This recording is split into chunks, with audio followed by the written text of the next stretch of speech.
Hey Flower Tribe, it's Kelly Lehman from Cranberry Fields Flower Farm and Lucy Lehman. And today I wanted to tell you when a good time is to cut the sticks out of your hydrangea plants. If we haven't met yet, it's nice to meet you. My name is Kelly Lehman. I'm the owner of Cranberry Fields Flower Farm here in Cranberry, New Jersey. And I love giving you guys fun, free flower tips. So please feel free to subscribe to this YouTube channel and hit the bell notification so you know whenever I post another fun, free flower tip video. So let's dive right in.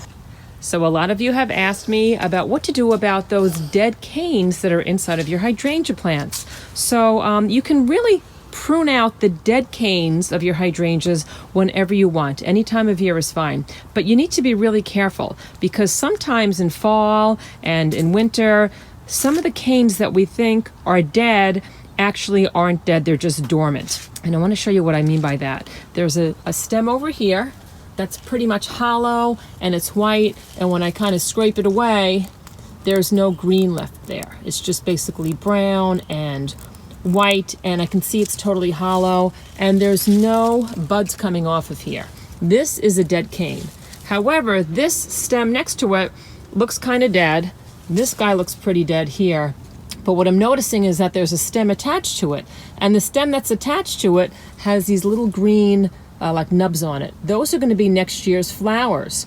So if I were to come in here and say, oh, this guy looks like he's dead, he doesn't look so good, and if I were to have cut him off, I would have cut off all of these blooms that are going to be coming in on this plant for next year. So you have to be really careful that you don't cut out the healthy ones when you're looking for the dead ones. When a hydrangea plant is dormant like this, sometimes it's difficult to see which of the canes are actually dead. So it might be easier to wait until there's some green growth on the plant, because then it's easier to see where the new leaves are and where some of those new buds are, and it's easier to determine which canes are actually dead. Because if you come out here, right now it's November in my New Jersey garden, and I have to say, like, the majority of this plant almost looks like it has dead canes on it, but as I come in closer, I'm realizing that a lot of these dead-looking canes do have those new stems on them. But I want to show you what it looks like on this plant here.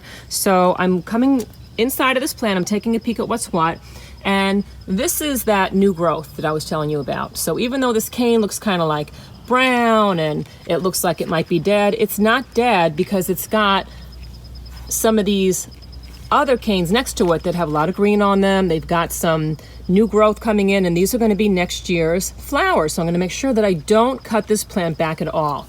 However, as I'm looking in this plant, I'm seeing that this guy, first of all, he's hollow. So usually when you see a stem that's hollow, that usually means it's dead. And as I look further down the plant, I see that there's no new blooms on there. There's no new little buds. So I can come in here with my clipper, and I'm actually going to prune this guy out from the base. I'm just going to clip him right out. And so that's known as a dead cane. And if you're not sure whether or not to prune back your hydrangea, your best bet is just to kind of leave it alone. Some people are under the impression that you have to prune back your hydrangeas to get blooms, and that's not the case. I don't even prune back most of my hydrangeas, because if I do wind up cutting off the healthy canes, I'm going to wind up pruning off the flowers from my endless summer blooms for next summer.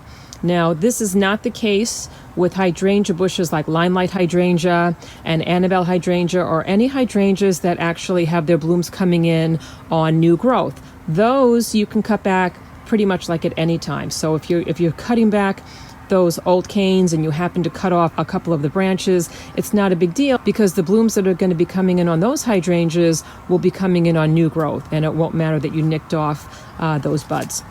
But I made you a couple videos explaining the difference between new growth and old growth, and how to get more blooms from your hydrangea, and I'll link all of those videos below, because that really explains the old wood and the new growth a lot better. And I'll also put a video that I have explaining deadheading below also, because it gives you some good tips on deadheading your flowers.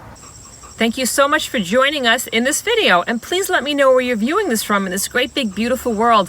I love to see how our flower tribe is growing around the globe each week, and come say hi to us over on our Cranberry Fields Instagram page, and I will put a link to my Patreon page below in case you're interested in becoming a flower tribe supporter. And with your support, it just helps us with some editing equipment and some better sound and some more help, so please check that out if you would like. And I will see you in the next video.